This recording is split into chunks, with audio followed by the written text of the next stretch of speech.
Un objeto de 150 gramos unido al extremo de una cuerda gira sobre una mesa con movimiento circular uniforme de 20 centímetros de radio.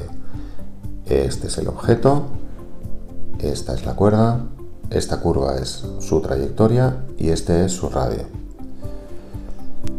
La cuerda pasa por un agujero practicado en la mesa, este en la figura, y está unida por el otro extremo a un cuerpo de 1,5 kilogramos que se encuentra colgando en reposo, este de aquí.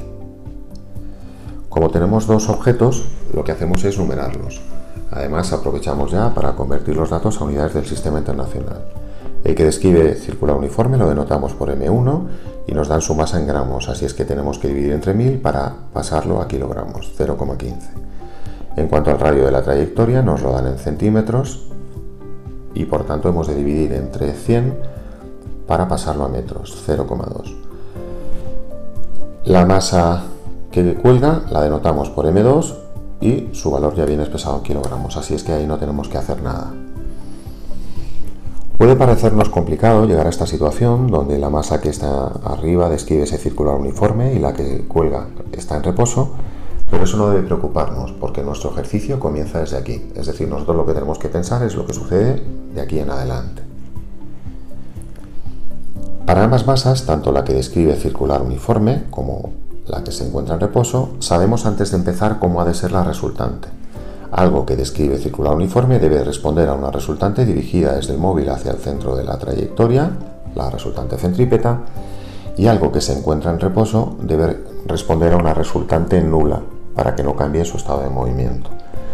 Por tanto, podemos aplicar el segundo principio de Newton, que dice que para una masa constante, la resultante de todas las fuerzas actuando sobre ella le provoca una aceleración con su misma dirección y su mismo sentido, que vienen relacionadas por la ecuación vectorial resultante es masa por aceleración. Hemos de ver entonces cuáles son las fuerzas actuando sobre nuestros objetos. Pero antes recordamos que las fuerzas son acciones que se ejercen los cuerpos entre sí y que les provocan deformaciones, los cuerpos pueden cambiar de forma y o a la vez cambios de su estado de movimiento. En nuestro caso, ninguno de los objetos es deformable, así que solamente tenemos que atender a sus cambios de estado de movimiento.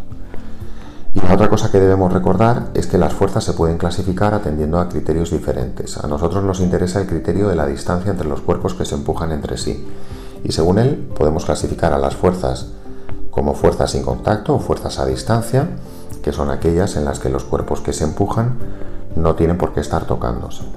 Las fuerzas a distancia que nosotros estudiaremos serán la gravitatoria, que es la que se ejercen entre sí masas, y un caso muy importante es el peso, que es cuando una de las masas es la de un planeta. Y además las fuerzas eléctricas, que es la que se ejercen entre sí objetos cargados eléctricamente, y la fuerza magnética, que es la que se ejercen entre sí objetos magnéticos. Ya veremos al final del curso qué significa esto. Y por otra parte tenemos las fuerzas con contacto, en las que los cuerpos que se tocan han de estar necesariamente tocándose. En este ejercicio recordaremos la fuerza normal y recordaremos la tensión. Y en ejercicios posteriores hablaremos de la fuerza de rozamiento y de la fuerza elástica. Veamos entonces cuáles son las fuerzas actuando sobre nuestros objetos.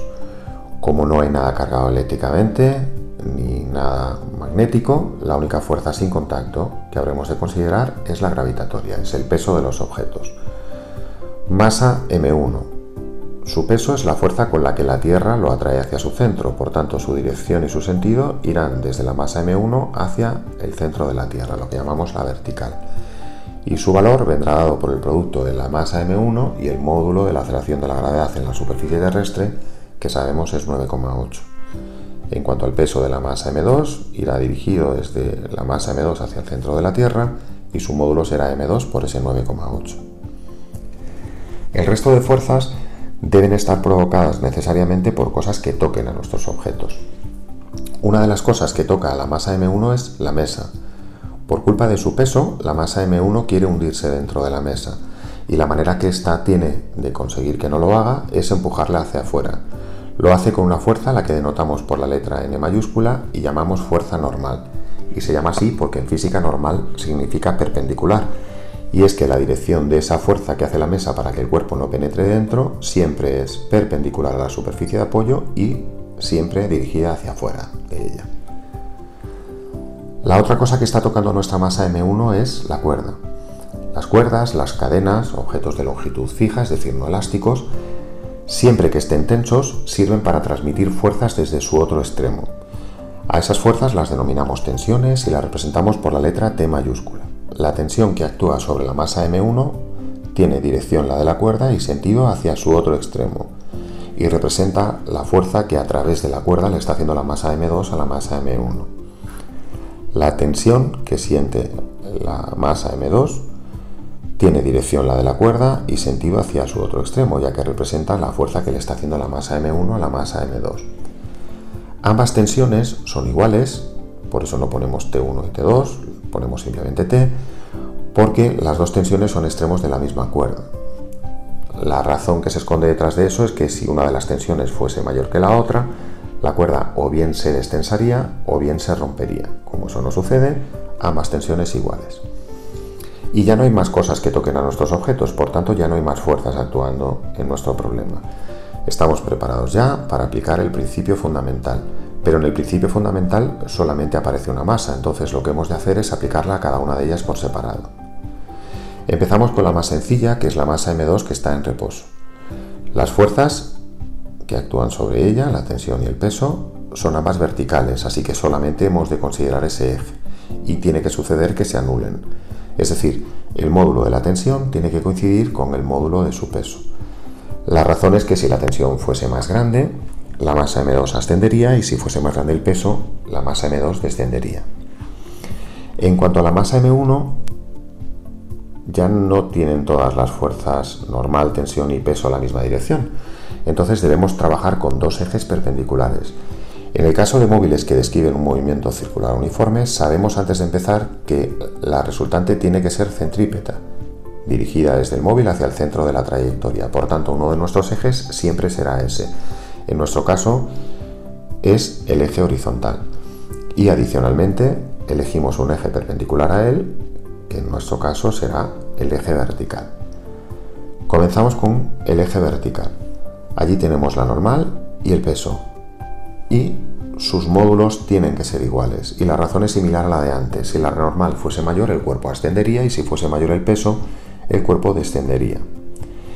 En cuanto al eje horizontal, la única fuerza que tenemos es la tensión y como va dirigida desde el móvil hacia el centro de la trayectoria, en este contexto esa tensión hace de resultante centrípeta, por tanto su módulo será el de la resultante centrípeta, es decir, masa por el módulo de la aceleración centrípeta que es V cuadrado partido por R.